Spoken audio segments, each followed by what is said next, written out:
Hello everyone, स्वागत है आपका यूपीएससी हिंदी में।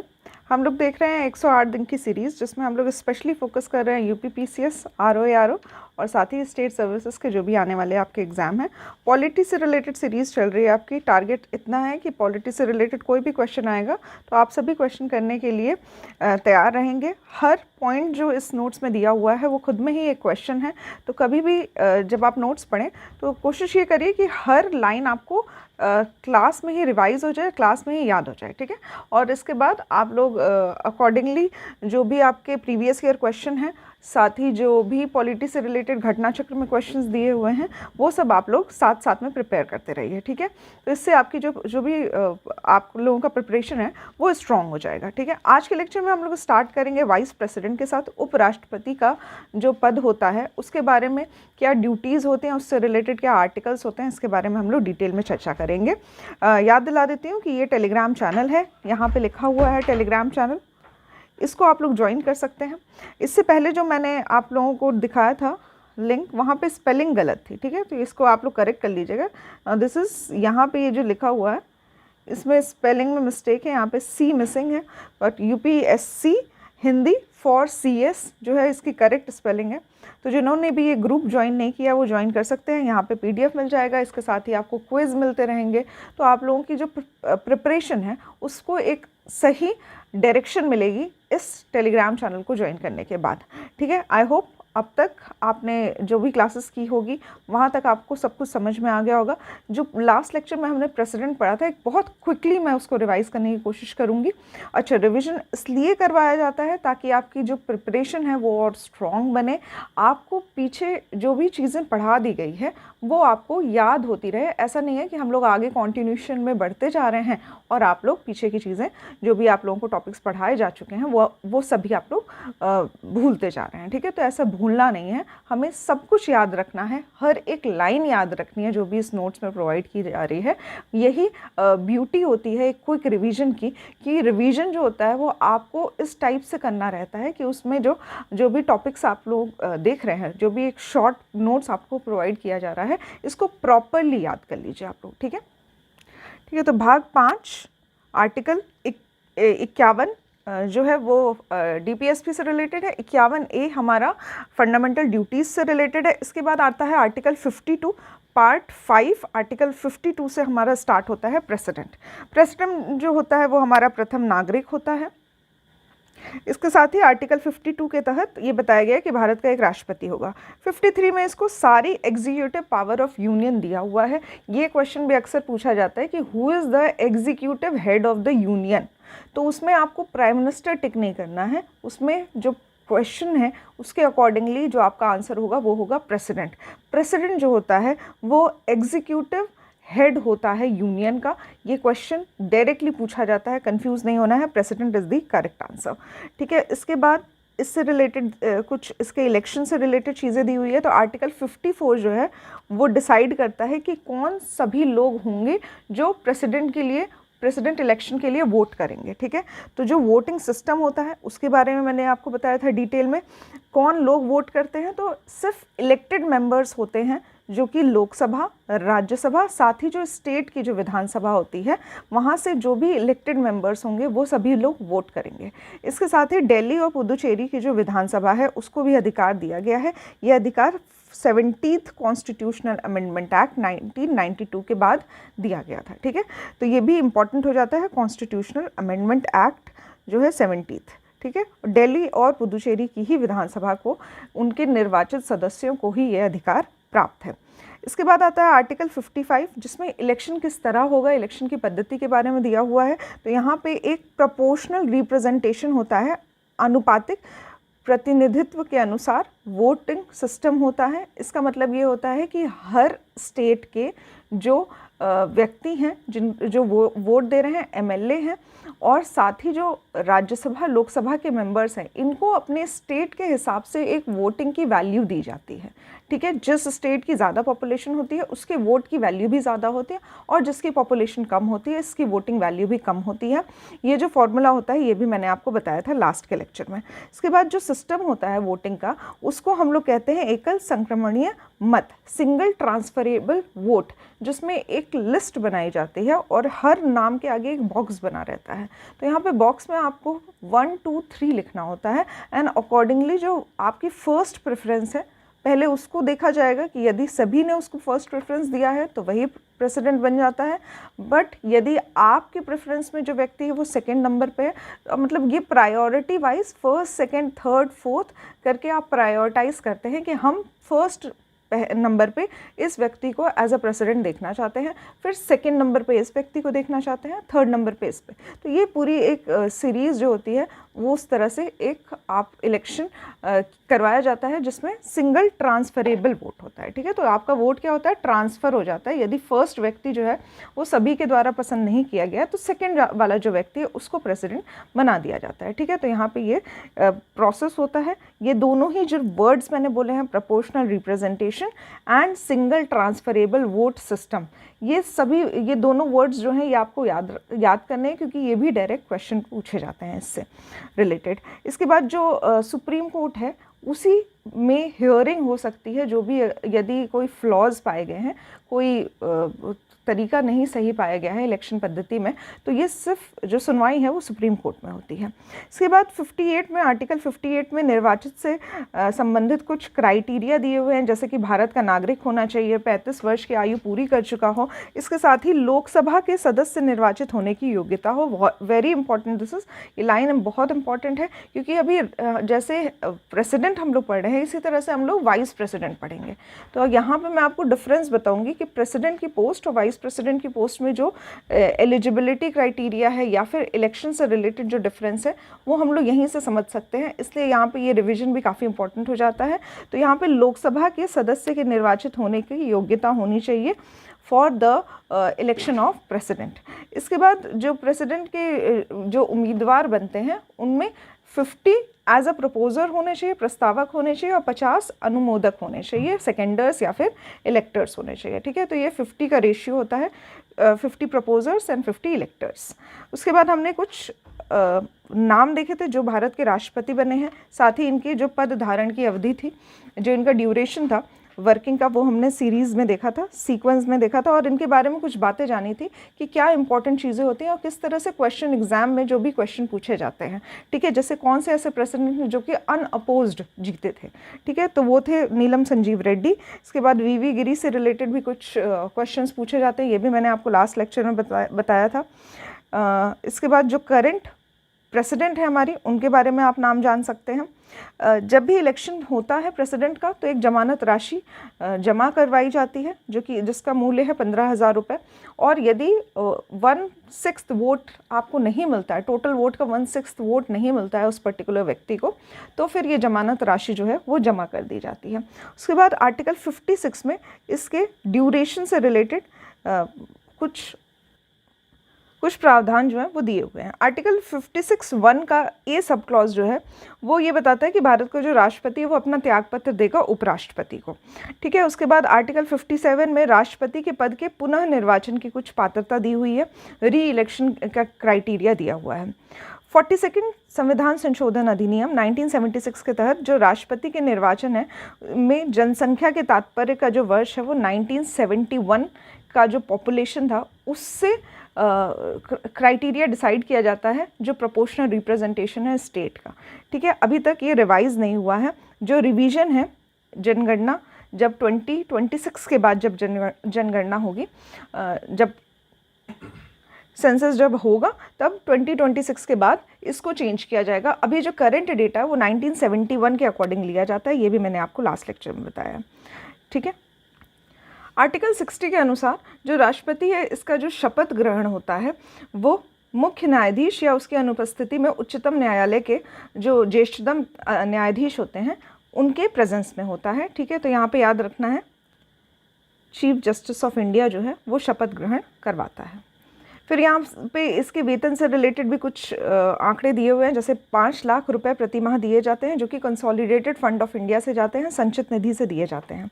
इसके बाद आर्टिकल 56(1) में भारत के जो राष्ट्रपति हैं इन पे महाभियोग संविधान के अतिक्रमण के आधार पर चलाया जा सकता है। ठीक है, तो जो इम्पीचमेंट का प्रोसेस है वो सिर्फ अनकॉन्स्टिट्यूशनल बिहेवियर यदि प्रेसिडेंट शो करते हैं तभी इम्पीचमेंट चलाया जा सकता है। आर्टिकल 61 वेरी इंपॉर्टेंट, इम्पीचमेंट से रिलेटेड है। इसमें सभी प्रोसेस दिया हुआ है कि किस तरह से राष्ट्रपति को पद से हटाया जा सकता है। ठीक है, तो अभी यहाँ पे कुछ प्रोसेस दिया हुआ है, शॉर्ट में आपको मैं बता देती हूँ। किसी भी हाउस से ये प्रोसेस चलाया जा सकता है, इधर लोकसभा या फिर राज्यसभा। ठीक है, एक 14 डेज पहले एक प्रायर नोटिस देना पड़ता है, रिटन नोटिस देना पड़ता है 14 दिन के लिए से पहले एक लिखित सूचना देनी पड़ती है। इसके पश्चात ये जो लिखित सूचना दी जा रही है इसमें भी हस्ताक्षर करवाए जाते हैं। लगभग 25% लोग जो हैं, सदस्य जो हैं उस पर्टिकुलर हाउस के, वो उसमें हस्ताक्षर करते हैं। इसके बाद इसको प्रस्तावित किया जाता है, जिसमें 2/3 मेजॉरिटी के साथ यदि किसी हाउस में ये प्रस्तावित होता है और उसमें पास कर दिया जाता है तो इसको नेक्स्ट हाउस में भेजा जाता है। ठीक है, तो ये प्रोसेस होता है इम्पीचमेंट का पूरा प्रोसेस। इसके बारे में भी हमने लास्ट लेक्चर में डिटेल में पढ़ा है। ठीक है, इसके बाद आर्टिकल 62 सब क्लॉज 2 के तहत यदि राष्ट्रपति की मृत्यु हो जाती है या फिर उसका पद से रिमूव हो जाता है या फिर वो रेजिग्नेशन दे देता है तो उस टाइम पे वाइस प्रेसिडेंट जो है वो पद संभालते हैं और 6 मंथ के विदिन 6 मंथ ही न्यू इलेक्शन करवाए जाते हैं और नया प्रेसिडेंट जो होता है उसको इलेक्ट किया जाता है। ठीक है, इसके बाद यदि किन्हीं कारणों से अगर वाइस प्रेसिडेंट भी प्रेजेंट नहीं है तो उस टाइम पे चीफ जस्टिस ऑफ इंडिया जो है वो पद संभालता है। यदि चीफ जस्टिस ऑफ इंडिया भी नहीं है तो फिर जो एल्डेस्ट जज होते हैं सुप्रीम कोर्ट के, वो उस पद को संभालते हैं। फिर आर्टिकल 77 के अनुसार कार्यपालिका जो होती है, एग्जीक्यूटिव पावर्स, सभी राष्ट्रपति में होती है। फिर यहाँ पे कुछ और बातें लिखी हुई है, जैसे इसमें इम्पॉर्टेंट ये है कि आर्टिकल 108 के तहत राष्ट्रपति जो है वो दोनों सदनों की संयुक्त बैठक यानी कि जॉइंट सेटिंग जो है वो बुला सकता है। फिर आर्टिकल 111 के बारे में बात कही गई है, ये रिलेटेड है यदि कोई भी बिल दोनों ही हाउसेस से पास हो जाता है तो उसके बाद प्रेसिडेंट के पास पावर होती है कि या तो वो बिल को पास कर दे या फिर उस बिल को आगे सेंड ना करे। ठीक है, अपने पास ही रख ले, या फिर सेंड करे और कहे कि ये सारी अमेंडमेंट की इस बिल में ज़रूरत है। ठीक है, बट ये सभी चीज़ें जो है ये नॉर्मल बिल से रिलेटेड है। यदि कोई मनी बिल है तो उस केस में राष्ट्रपति के पास कोई भी पावर नहीं होती है, राष्ट्रपति को उस टाइम पे उसे एक्सेप्ट करना रहता है। ऐसा इसलिए क्योंकि मनी बिल के लिए एक प्रायर ही पहले से ही राष्ट्रपति से पूछ लिया जाता है, उसके बाद ही मनी बिल को लाया जाता है। ठीक है, तो ये सब भी हम लोगों ने लास्ट लेक्चर में पढ़ा हुआ है।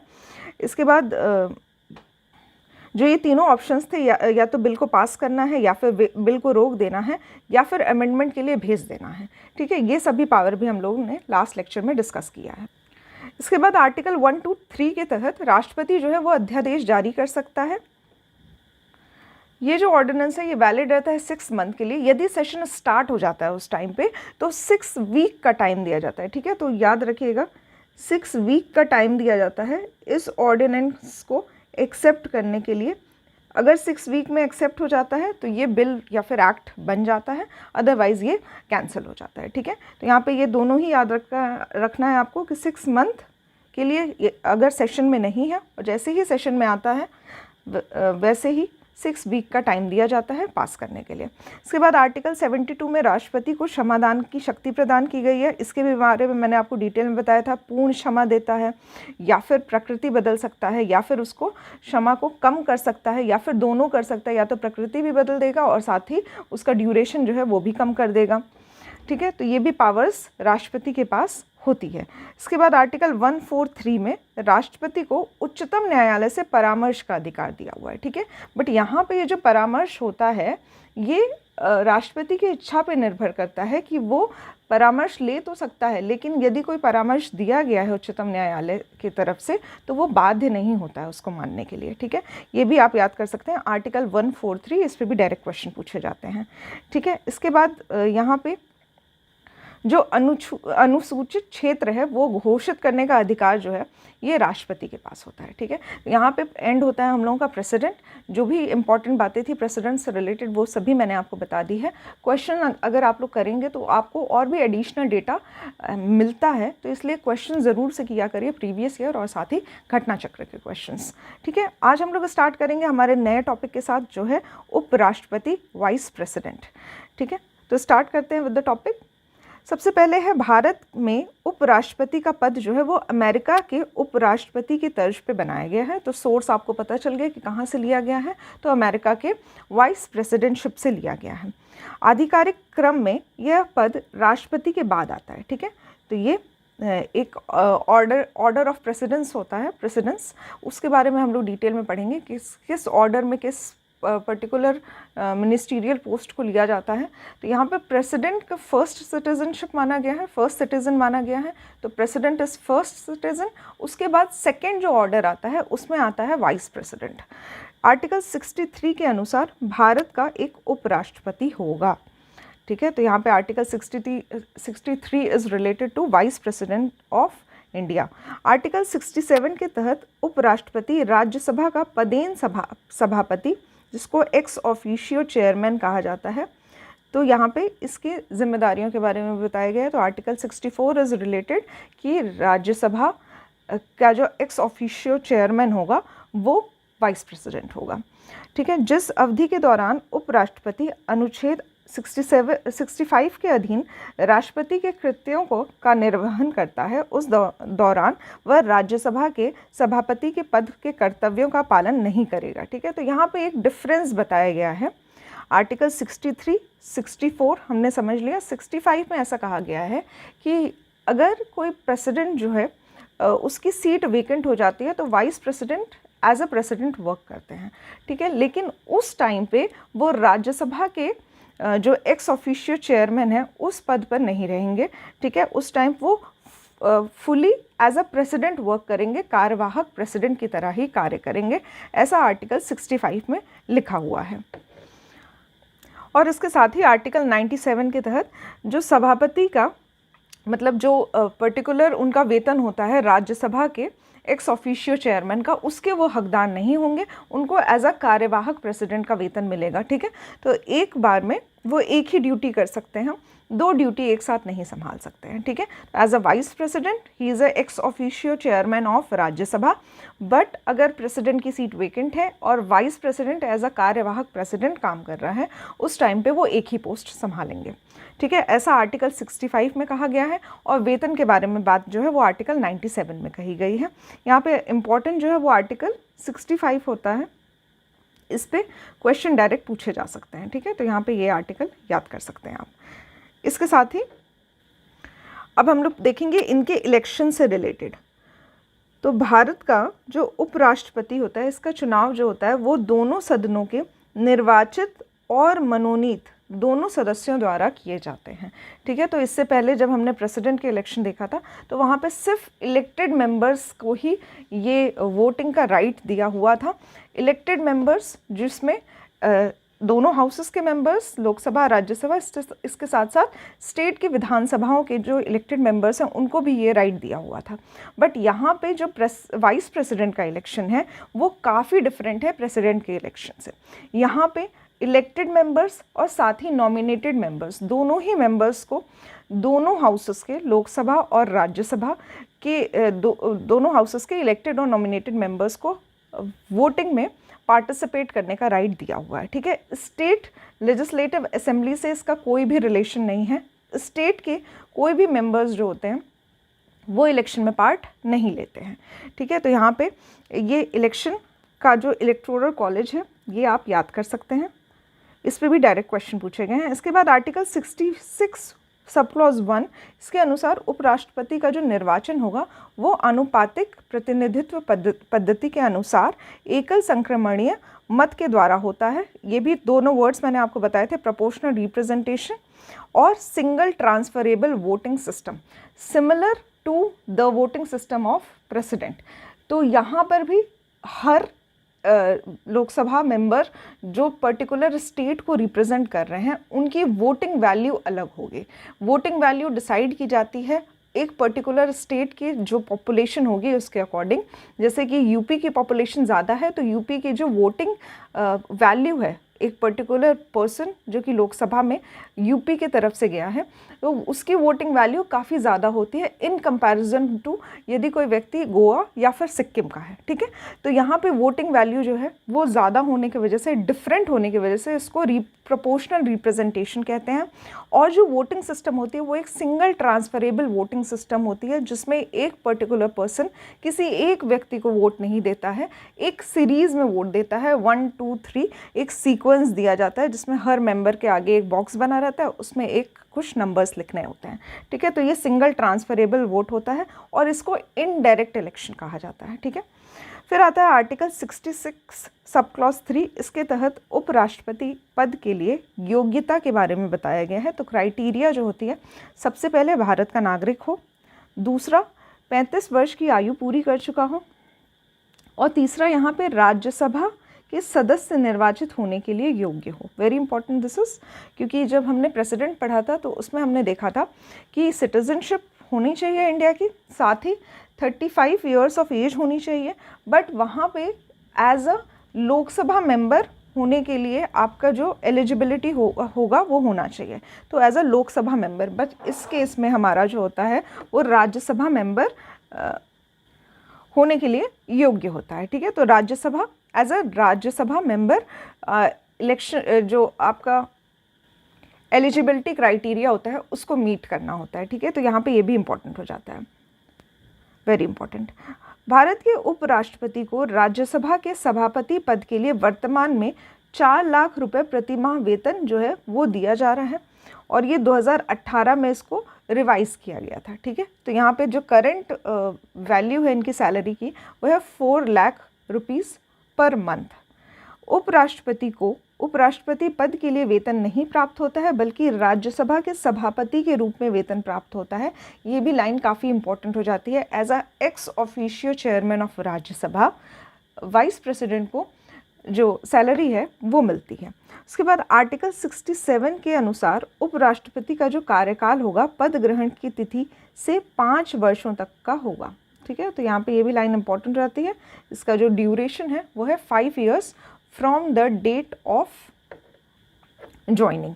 उसके बाद आता है आर्टिकल 67 का सब क्लॉज ए। इसके अनुसार उपराष्ट्रपति राष्ट्रपति को संबोधित अपना हस्ताक्षर सहित लेख द्वारा अपना पद त्याग कर सकता है।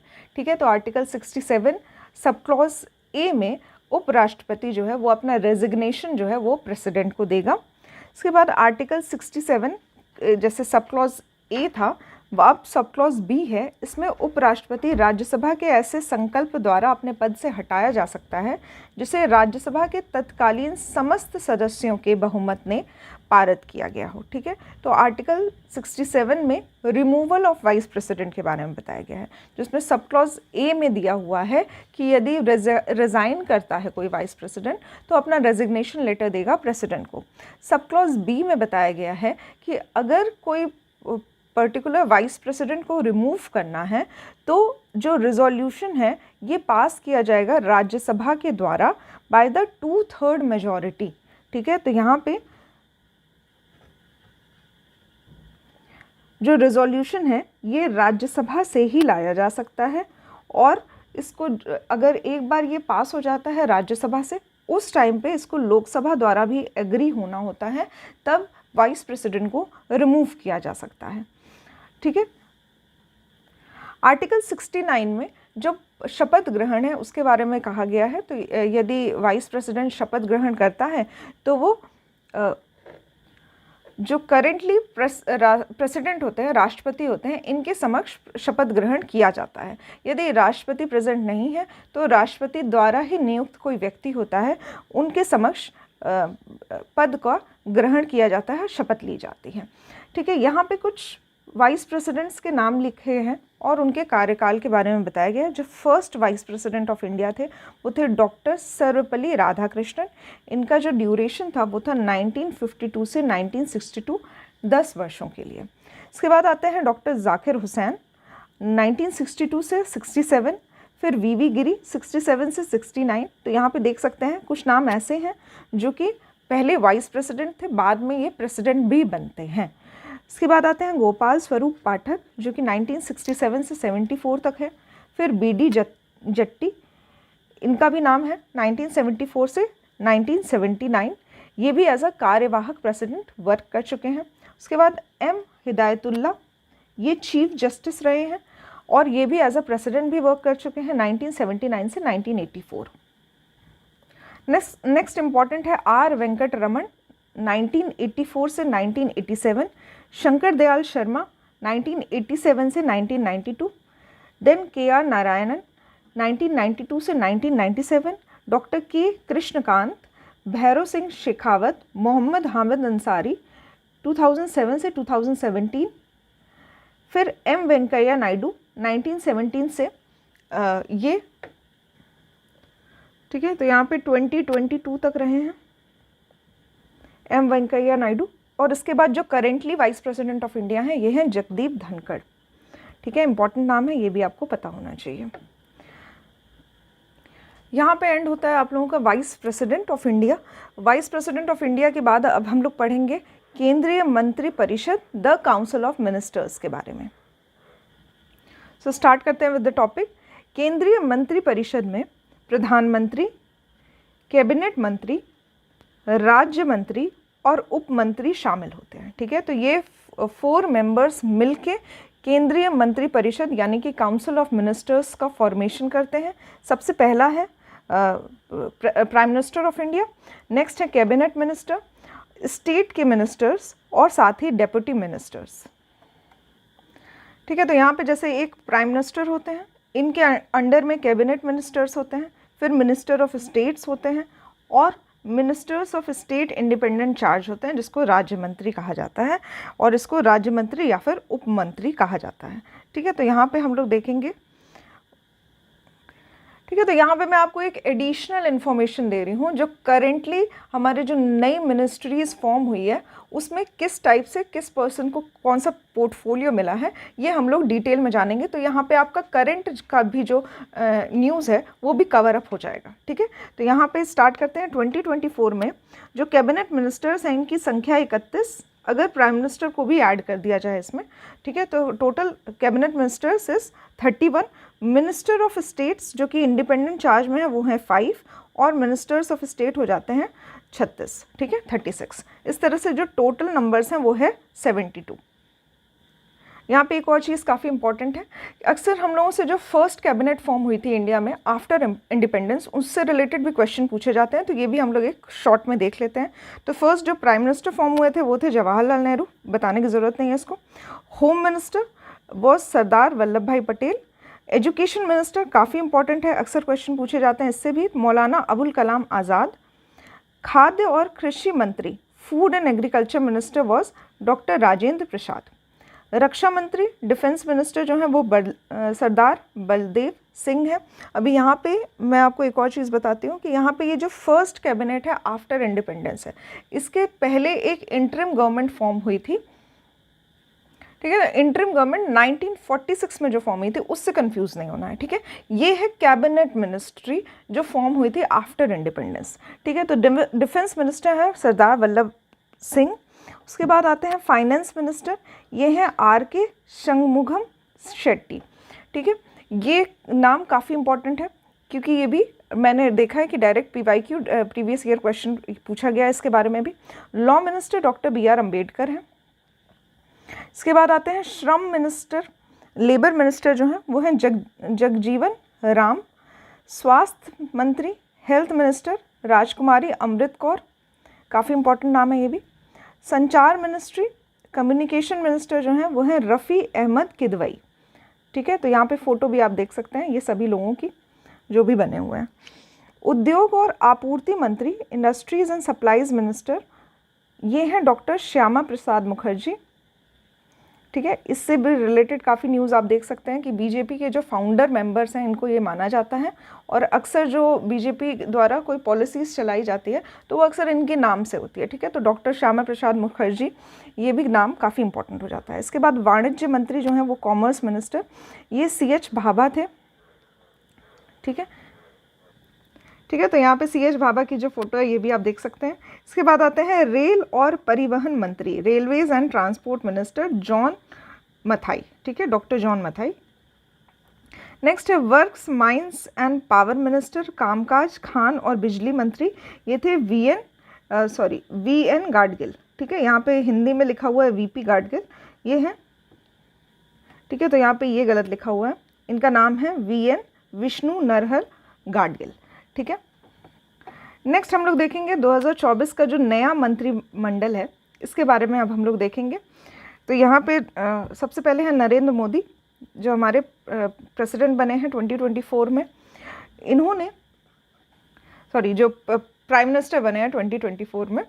ठीक है, तीसरी बार इन्होंने अपना as a prime ministership start की है। ठीक है, तो इनके अंडर जो मिनिस्ट्री आती है वो अब हम लोग देखेंगे। तो department of atomic energy, space, department of personnel public grievance and pension. ठीक है, तो कार्मिक लोक शिकायत और पेंशन विभाग, ये भी इनके अंतर्गत आता है। इसके साथ ही ये जो CBI है, CBI भी इसी के अंतर्गत आती है, department of personnel public grievance and pension. So indirectly जो सेंट्रल ब्यूरो ऑफ इन्वेस्टिगेशन है वो भी हमारे प्राइम मिनिस्टर के अंडर ही आता है। ठीक है, तो CBI की जितनी भी जांच होती है, अक्सर आपने न्यूज़ में देखा होगा, ये भी सब इन्हीं से रिलेटेड है, department of personnel public grievance and pension से। इसके बाद नेशनल डिजास्टर मैनेजमेंट अथॉरिटी, राष्ट्रीय आपदा प्रबंधन प्राधिकरण और नीति आयोग, ये तो काफ़ी इंपॉर्टेंट है। हम लोग अक्सर इस पर जो क्वेश्चन है वो हम लोग देखते हैं कि नीति आयोग के जो चेयरपर्सन होते हैं वो कौन होते हैं, तो प्राइम मिनिस्टर ऑफ इंडिया होते हैं। नेक्स्ट है अमित शाह, इनके अंडर जो मिनिस्ट्री है वो होम अफेयर्स की है, और साथ ही मिनिस्ट्री ऑफ कोऑपरेशन सहकारिता मंत्रालय। नेक्स्ट है नितिन गडकरी, ये ministry of road transport and highways, सड़क परिवहन और राजमार्ग मंत्रालय जो है वो इनके अंडर आता है। नेक्स्ट है Rajnath Singh, ministry of defence, रक्षा मंत्रालय। नेक्स्ट है निर्मला सीतारमन, इनके अंडर आता है ministry of finance and ministry of corporate affairs. Next Piyush Goyal, ये ministry of commerce and industry, वाणिज्य और उद्योग मंत्रालय, इनके अंडर आता है।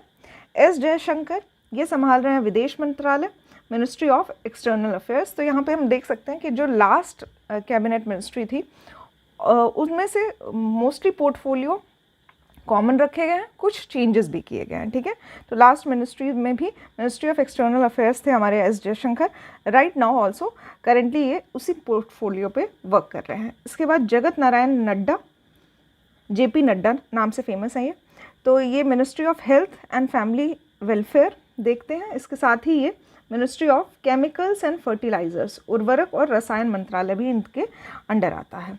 फिर है जुएल ओरम, ये ministry of tribal affairs deal करते हैं।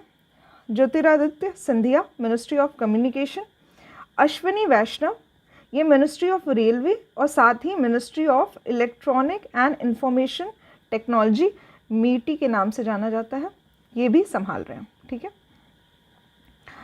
नेक्स्ट है धर्मेंद्र प्रधान, ये मिनिस्ट्री ऑफ एजुकेशन संभालते हैं और इसके साथ ही ministry of skill development and entrepreneurship, कौशल विकास और उद्यमिता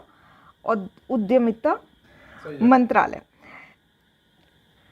नेक्स्ट है किंजरापू राममोहन नायडू, ठीक है, इनके अंडर है मिनिस्ट्री ऑफ सिविल एविएशन, ये थोड़ा नया नाम है इस बार कैबिनेट में। नेक्स्ट है मनोहर लाल खट्टर, ये ministry of housing and urban affairs. ठीक है, ये भी अक्सर आपने न्यूज़ में देखा होगा, इससे रिलेटेड करंट अफेयर्स काफ़ी होता है, तो मनोहर लाल खट्टर ये मिनिस्ट्री संभाल रहे हैं।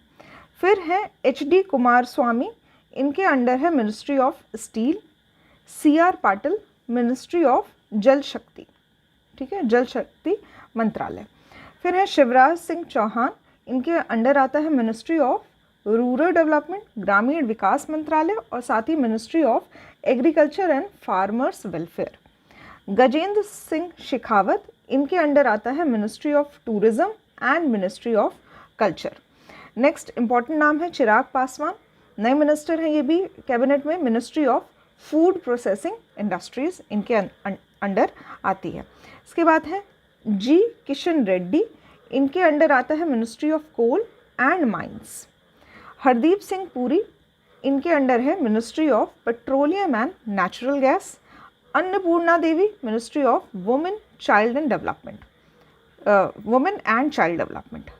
Doctor Mansukh Mandaviya, ministry of youth affairs and sports के मिनिस्टर बने हैं मनसुख मांडविया।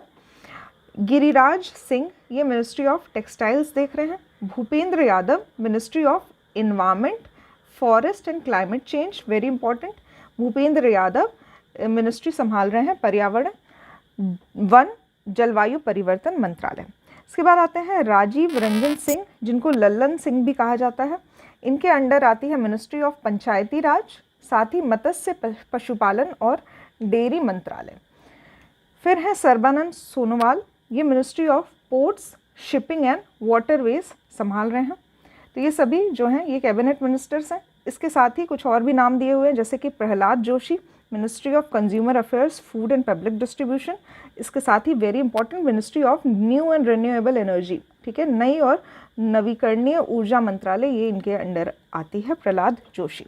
डॉक्टर वीरेंद्र कुमार, इनके अंडर आता है ministry of social justice and empowerment. Kiren Rijiju, ये मिनिस्ट्री ऑफ पार्लियामेंट्री अफेयर्स और साथ ही माइनॉरिटी अफेयर्स भी संभाल रहे हैं। जीतन राम मांझी, ये ministry of MSME, micro small and medium enterprises संभाल रहे हैं। तो ये सभी जो 31 मेंबर्स हैं ये कैबिनेट मिनिस्टर्स हैं,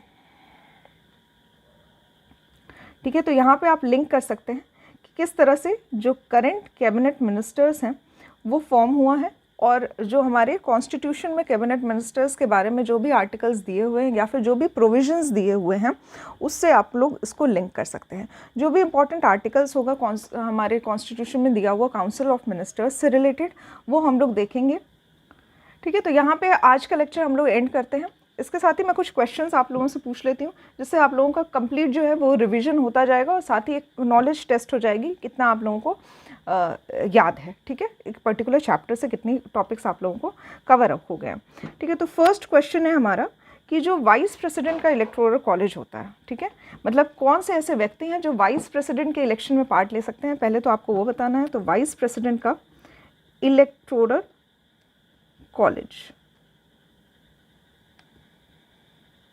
ठीक है। तो यहाँ पे, ठीक है, तो उपराष्ट्रपति के जो निर्वाचक मंडल है उसके बारे में आपको जानकारी देनी है कि कौन से सदस्य होते हैं उसमें। नेक्स्ट है जो इम्पीचमेंट का प्रोसेस है, जो हटाने का, जो पद से हटाने का जो प्रोसेस है वाइस प्रेसिडेंट का, ये किस सदन द्वारा पारित किया जाता है, ठीक है। तो किस सदन द्वारा स्टार्ट किया जाता है, ठीक है। तो यहाँ पे रिमूवल प्रोसेस कौन से सदन से स्टार्ट होता है ये भी आपको बताना है। नेक्स्ट है, ठीक है, यहाँ पे आपको नाम बताना है कि कितने ऐसे वाइस प्रेसिडेंट थे जो लेटर ऑन आगे चल के हमारे प्रेसिडेंट बनते हैं, ठीक है। तो वाइस प्रेसिडेंट से कितने प्रेसिडेंट जो हैं वो, मतलब कितने पर्सन जो हैं वो एज अ प्रेसिडेंट फॉर्म हुए हैं हमारे इंडिया में, ठीक है। तो ये तीनों ही क्वेश्चन का आंसर आप लोगों को करना है। नेक्स्ट लेक्चर में हम लोग स्टार्ट करेंगे काउंसिल ऑफ मिनिस्टर्स के साथ। आज के लेक्चर में मैंने आपको थोड़ा करंट के साथ लिंक करके कैसे 2024 में जो कैबिनेट मिनिस्ट्री फॉर्म हुई है इसके बारे में मैंने आपको डिटेल इन्फॉर्मेशन दी है। नेक्स्ट के लेक्चर में हम लोग देखेंगे जो आर्टिकल्स रिलेटेड हैं काउंसिल ऑफ मिनिस्टर्स से, साथ ही जो काउंसिल ऑफ मिनिस्टर्स से रिलेटेड जो भी प्रावधान दिए हुए हैं, किस तरह से जो काउंसिल ऑफ मिनिस्टर्स हैं उनका सिलेक्शन किया जाता है, ये कितना इम्पॉर्टेंट पोस्ट है हमारे कॉन्स्टिट्यूशन में, साथ ही ये किस तरह से ड्यूटीज़ जो हैं परफॉर्म करते हैं, ठीक है। ये सभी इन्फॉर्मेशन हम लोग नेक्स्ट के लेक्चर में देखेंगे। आज के लेक्चर में बस इतना ही। आई होप आप लोगों ने टेलीग्राम चैनल ज्वाइन किया होगा, तो यहाँ पे टेलीग्राम चैनल का लिंक दिया हुआ है, इसको आप लोग ज्वाइन कर सकते हैं। इसके साथ ही लेक्चर पसंद आया हो तो लाइक कर सकते हैं, जो भी आपको सुझाव हो वो आप कमेंट बॉक्स में लिख सकते हैं, और अपने बाकी जो भी आपके फ्रेंड्स हों या फिर फैमिली मेम्बर्स हों या फिर कोई भी ऐसा पर्सन हो जिसको आप शेयर करना चाहते हो तो आप शेयर कर सकते हैं, ठीक है, आज के लेक्चर में बस इतना ही। I hope you like the session. Thank you for watching the session. Thank you.